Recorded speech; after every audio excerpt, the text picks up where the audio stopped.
स्पष्टच बोलते. काही ताई माई अक्कांना राग येईल वगैरे वगैरे, पण तुम्ही आता 2 दिवस गेली बातमी ऐकली असेल की सिया आणि केतन अगरवाल वगैरे तिने त्याला मारलं, लोहगडावरून ढकलून दिलं वगैरे. तर मला फक्त अशा मुलींना एकच प्रश्न विचारायचा आहे की तू जर लग्नाला तयार नव्हतीस तर तू ते स्पष्टपणे का सांगितलं नाहीस?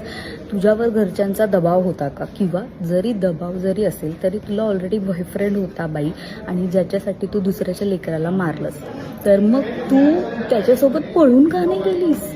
जे सहज तुला शक्य झालं असतं, तुमच्याकडे पैसा वगैरे सगळं होतं. त्या बिचाऱ्या मुलाने तुझ्यासाठी तब्बल 17 कोटींचं जेट वगैरे बुक केलं, हॉटेल वगैरे बुक केलं, आणि इतकी तयारी करून त्याने किती स्वप्न रंगवली असतील, आणि तू त्याला मारलं. तर मला अशा मुलींना लिटरली एकच प्रश्न विचारायचे की तुमचा प्रॉब्लेम नेमका काय आहे? की एकीकडे तुम्ही फेमिनिझमच्या गप्पा मारता की आम्हाला हे मिळत नाही, आम्हाला ते मिळत नाही, आम्हाला इक्वॅलिटी हवे आणि अमकं ढमकं जे काही आहे ते, आणि जेव्हा तुम्हाला सासरच्यांकडून किंवा तुम्हाला तुमच्या होणाऱ्या नवऱ्याकडून, झालेल्या नवऱ्याकडून खूप छान वागणूक मिळते, तेव्हा तुम्ही त्यांच्या जीवावर उठता. इव्हन तुम्ही त्यांनाच मारता किंवा तुम्हाला ते सहन होत नाही, पचत होत नाही. मग त्याच्यामुळे होतं काय माहिती आहे की ज्या खरंच चांगल्या मुली आहेत ना, त्यांना विनाकारण त्रास सहन करावा लागतो. तुझ्याकडे ऑप्शन होता बाई सिया, उगाच लोकांच्या लेकराला मारायची गरज नव्हती.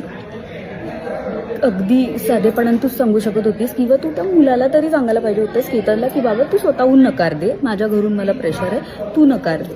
असं काही करू शकत होतीस. तू मूव्ही वगैरे बघत नाहीस का? जरा डोक्याने मंद आहेस का?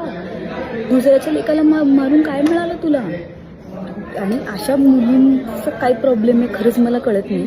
तुम्हाला याच्यावरती काय वाटतं मला नक्की सांगा, कारण यात सर्वस्वी तिची चूक आहे. याच्यात कुठेही मी तिची बाजू घेणारच नाही, बिकॉज सिया चुकलीच आहे हे मान्यच आहे. आणि असं काहीच बोलू, नो वर्ड्स यार. त्याने त्याचा जीव गमावला आहे उगाच.